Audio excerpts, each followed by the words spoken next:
You're probably sitting there, scrolling through endless speaker options, wondering if you're about to drop a good chunk of cash on something that will end up sounding like a cardboard box. I get that. The fear of buying a set of floor-standing speakers that look great on the shelf but leave the listening room flat is real, especially when you've already got a decent TV and a decent subwoofer but you still feel something's missing. Link is in the description if you want to check the product details on Amazon.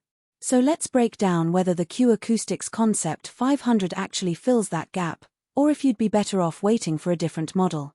First off, the Concept 500 isn't just a tall piece of furniture, it's meant to be a centerpiece for a small to medium living room that wants a little more depth in movies and music without turning the space into a concert hall. The speakers are built with a quiet cabinet design, which essentially means the internal geometry has been tuned to minimize cabinet resonance.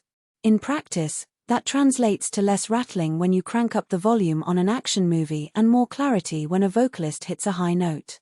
I've seen a few home theater setups where the cabinet buzzes like a cheap bookshelf speaker, but with this design you get a cleaner backdrop, especially in the mid-range where dialogue lives. The system comes with two 6.5-inch bass drivers and a 1.1-inch treble driver per speaker. That driver combination gives you a fairly balanced spread. The bass units are big enough to deliver that satisfying thump you want for explosions, yet not so massive that they overwhelm a modest room. The tiny treble driver handles the high frequencies without sounding shrill, which is something I've heard complaints about in other budget-friendly tower speakers.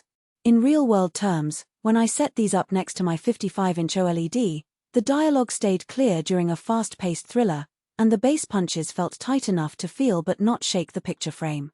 Who should consider these speakers? If you're someone who watches a lot of movies, enjoys streaming music, and has a listening space of roughly 150,250 square feet, the Concept 500 is a solid match. They pair well with a modest AV receiver. Nothing too high-end is required, so you won't need to spend extra on a powerhouse amp. The speakers also work nicely in a stereo configuration for a dedicated music nook.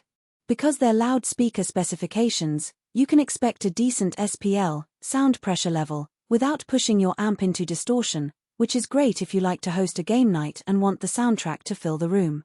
On the other hand, if you have a larger home theater, say a dedicated home cinema that's 300 square feet or more, you'll likely need something with larger drivers or a supplemental subwoofer to keep the low end impactful across the space.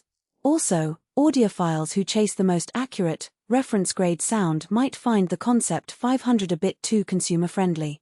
The design is tuned for a balanced, enjoyable experience rather than the pinpoint accuracy you'd get from a higher-priced studio monitor. So if you're looking to dissect every instrument's placement in a classical recording, you might feel a little boxed in. Now, let's talk about the hidden trade-offs. The speakers have a sleek black and rosewood finish, which definitely adds a modern aesthetic.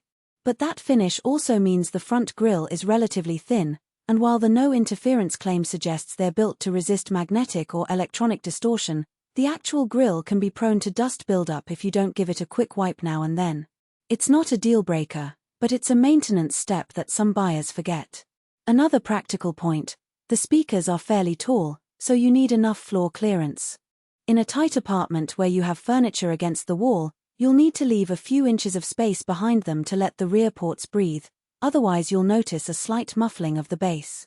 A strength that's easy to overlook is the placement flexibility the quiet cabinet design offers. Because the cabinets don't vibrate much, you can position them on a sturdy rug or even on a low stand without worrying about the floor transmitting unwanted vibrations to the walls.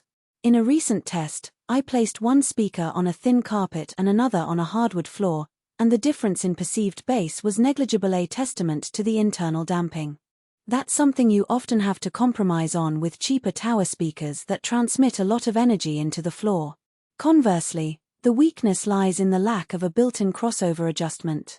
The drivers are set up for a fixed crossover point, which works fine for most content, but if you decide to pair these with a subwoofer that has its own crossover, you'll need to manually fine-tune the levels to avoid overlap or gaps in the low frequencies. It's not a huge technical hurdle, but for a beginner it adds a small learning curve. Also, the speakers don't come with any Bluetooth or Wi-Fi connectivity, so you're limited to